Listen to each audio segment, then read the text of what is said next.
যে দেশ সেবার উদ্দেশ্যে নিয়ে উনি বিএনপি প্রতিষ্ঠা করেছিলেন, আজ পর্যন্ত প্রতিষ্ঠাকালীন সময় থেকে আজ পর্যন্ত লাখো লাখো জনতা এই দলের কর্মী নেতারা পরিশ্রম করেছেন, মামলা খেয়েছেন, হামলা খেয়েছেন, খুন হয়েছেন, শহীদ হয়েছেন। যারা শহীদ হয়েছেন তাদের সবাই রুহের মাগফিরাত কামনা করি। যারা এই দলকে এই পর্যন্ত এগিয়ে নিয়ে আসেন তাদের প্রতি রইল কৃতজ্ঞতা।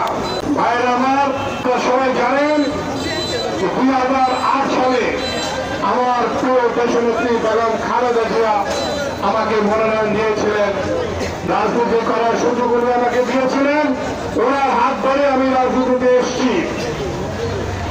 2008 সালে বাংলাদেশের বিশেষ করে নারায়ণ 4 এলাকার জনগণ, পাগলা কুতুবপুরের জনগণ, ফতুল্লার জনগণ এবং আমার এই 7টি ইউনিয়নের জনগণ আমাকে ভোট দিয়ে নির্বাচিত করেছিল। ষড়যন্ত্র করে সামান্য ভোটের ব্যবধানে আমাকে হারানো হয়েছিল। বাংলাদেশের জনগণ জানে যে ওই নির্বাচনে আমি পাশ করেছিলাম এবং ঢাকা বিভাগের মধ্যে সর্বোচ্চ ভোট আমি পেয়েছিলাম এবং এইটা আপনাদের সাফল্য যে আপনারা সেটা করেছিলেন।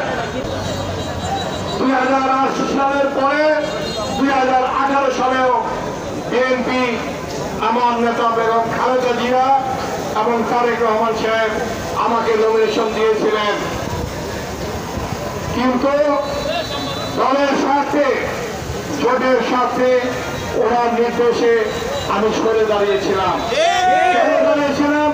শুধুমাত্র দলের স্বার্থে। আগামী দিনে নির্বাচন হবে, আগামী সংসদ নির্বাচনে আমার নেতা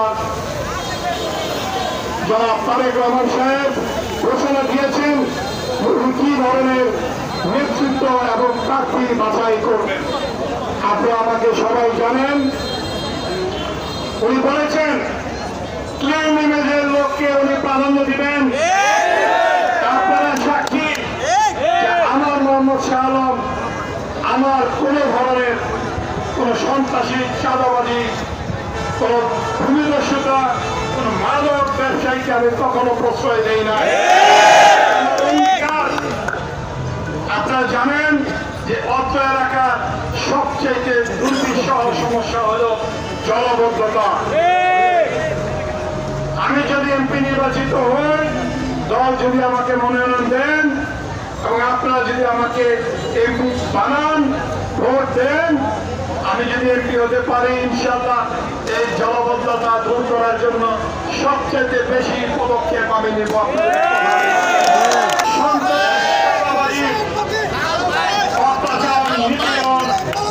আমি রুখে দাঁড়াবো আপনাদেরকে সঙ্গে নিয়ে, বিএনপির নেতা কর্মীদেরকে সঙ্গে নিয়ে, এলাকাবাসীকে সঙ্গে নিয়ে ইনশাআল্লাহ।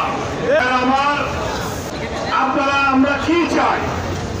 আমরা আপনারা নিরাপদে থাকতে চাই, নিরাপদে বাস করতে চাই, এটাই আমাদের সবচেয়ে বড় চাওয়া। এটুকু কথা দিচ্ছি ভাই, আমার কাছে আপনারা সবাই নিরাপদ। আমি কখনো জীবনে কোনদিন কোন দুষ্কৃতিকারী সন্ত্রাসীকে প্রশ্রয় দেব না। আপনারা দেখতে পারেন যে বিভিন্ন লোক বিভিন্ন ভাবে আমার পোস্টার দিতে পারে, আমার যেন স্লোগান দিতে পারে, এর অর্থ এই না আমি তাদেরকে প্রশ্রয় দিব।